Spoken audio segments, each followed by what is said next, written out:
Hey folks, Kilt-Man here. Hitman, Kilt-Man. You guys fans of John Wick? Come on, you must be. Keanu Reeves comes back with a vengeance. Yeah, you know, the Matrix and all that. Speed, point break. But John Wick, that's massively, re-delivered him, redefined him. Action superstar.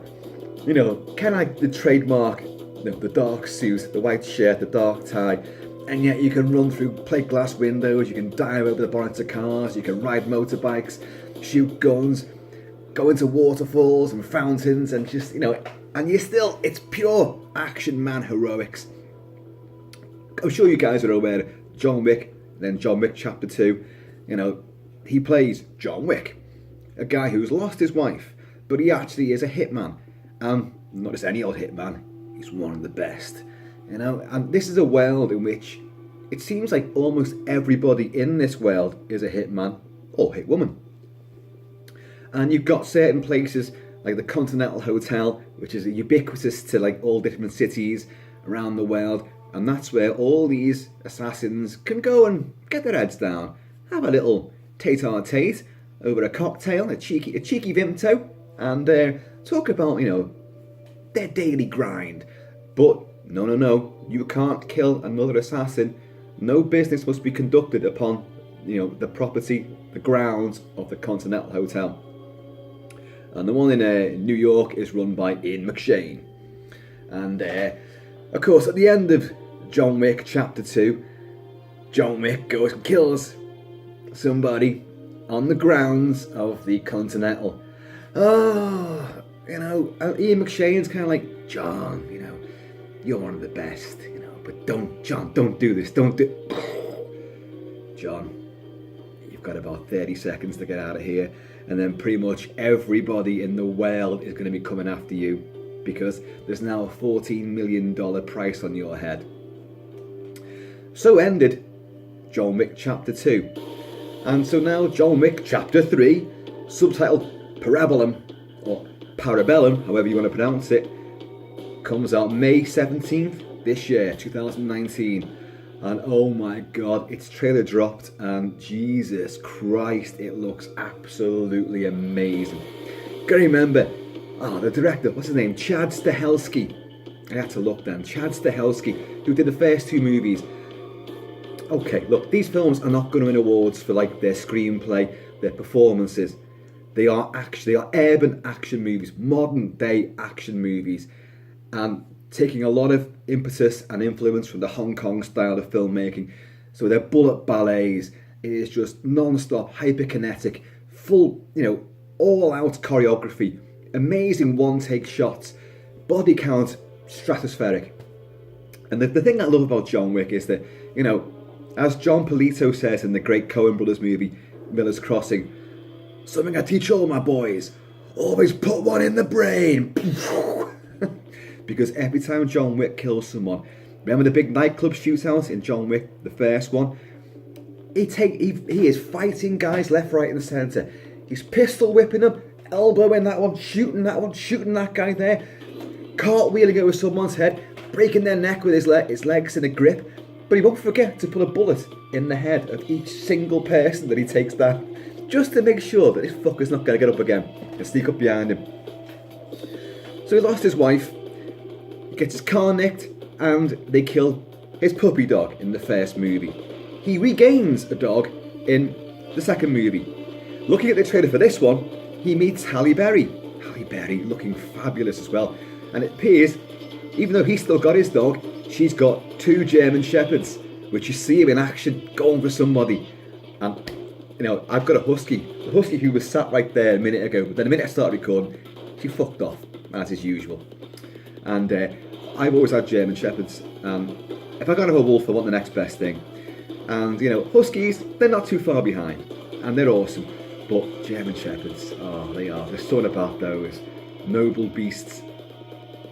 But in this movie, as I say, from taking, it starts literally right at the very end of, Chapter 2 ends, this one starts. Chapter 3 begins pretty much straight after, because now everybody is after John Wick.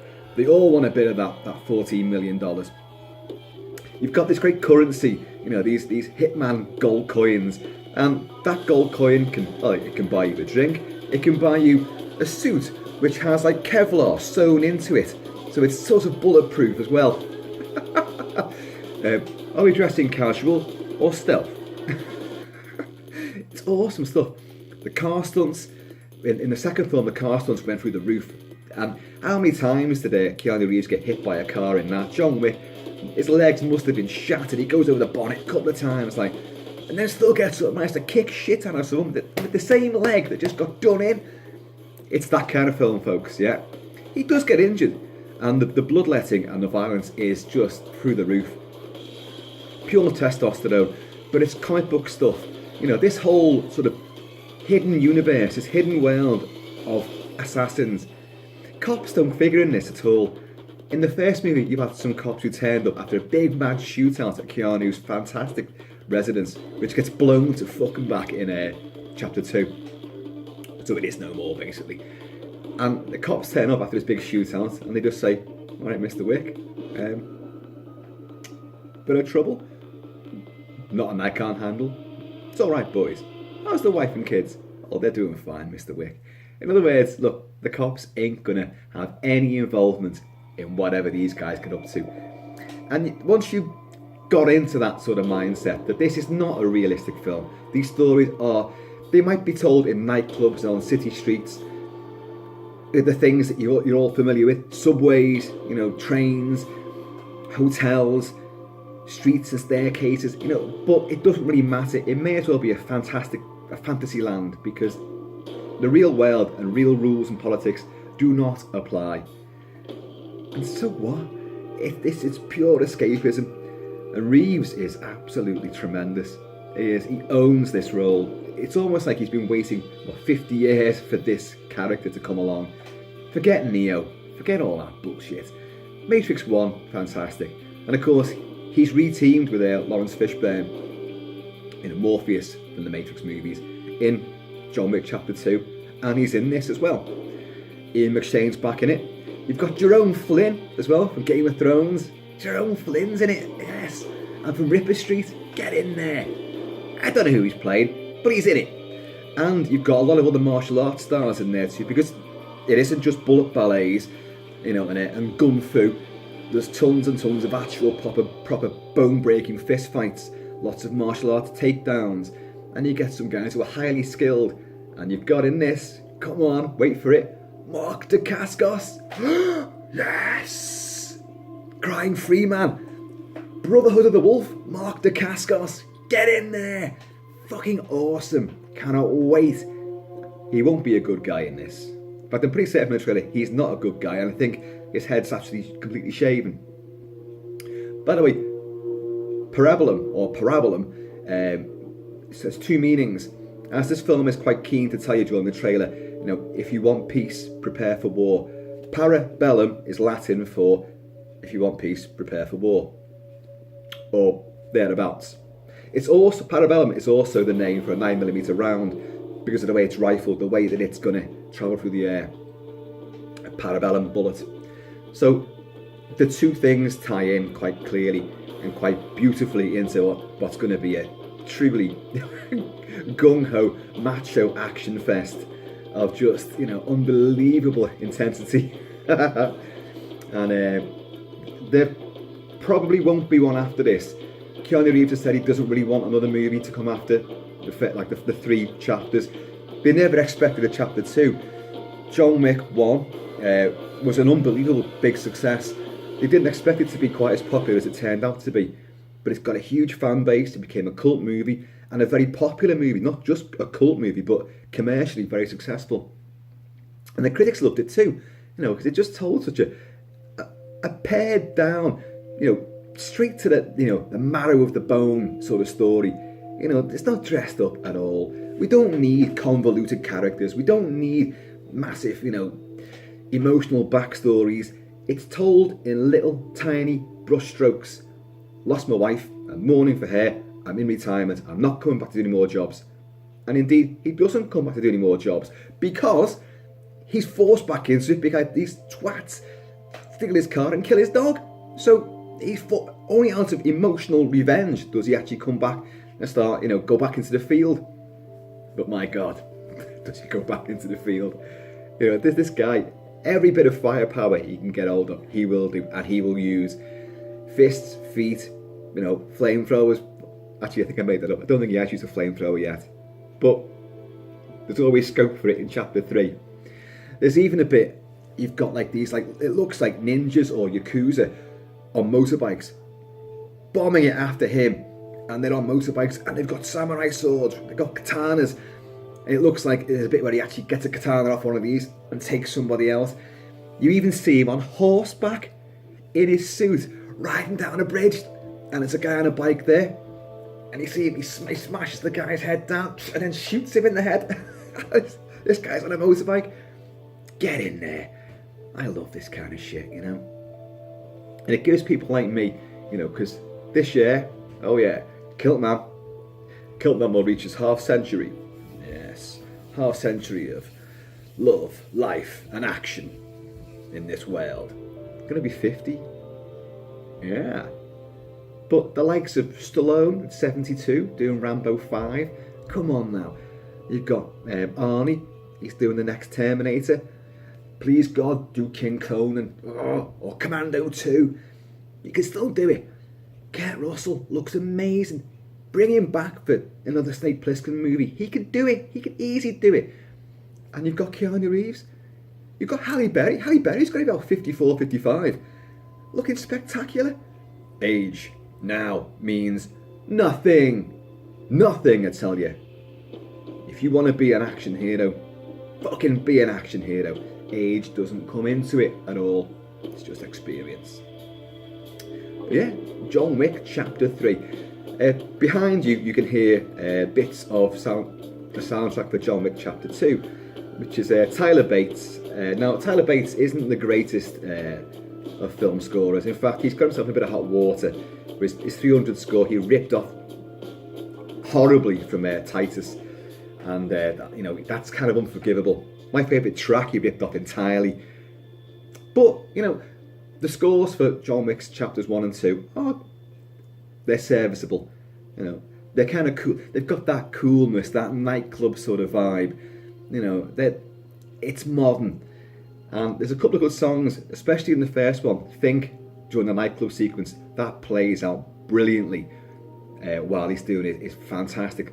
Through all the rooms and the dance floor and the balconies and down the stairs of the big nightclub sequence. And it just plays out magnificently. So I have no doubts you're going to have very, very similar sort of soundtrack, because the same guys are doing it. It isn't just Tyler Bates. It's Tyler Bates and the guy who collaborated on the first 2 films, whose name I have, of course, since forgotten. It doesn't matter. Oh, hang on. It is Joel J. Richards. Joel J. Richards. So, yeah, hoo-hee. But May 17th, I can't wait. Now, I know that in the UK, John Wick Chapter 2 was slightly censored because of the big suicide sequence, which,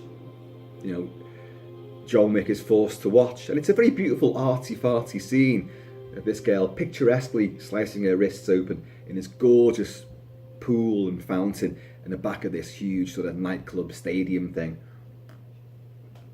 And she protractedly drags the blade down her arms, and blood, elegantly spurts and gushes down her arms, and then she lies in the pool. But if I remember rightly, he does put a bullet in her head as well, but it just speeds up the process. More out of a humane killing than the protracted, long drawn out bleed to death. And that was cut. They cut the extensive, cutting of the wrists.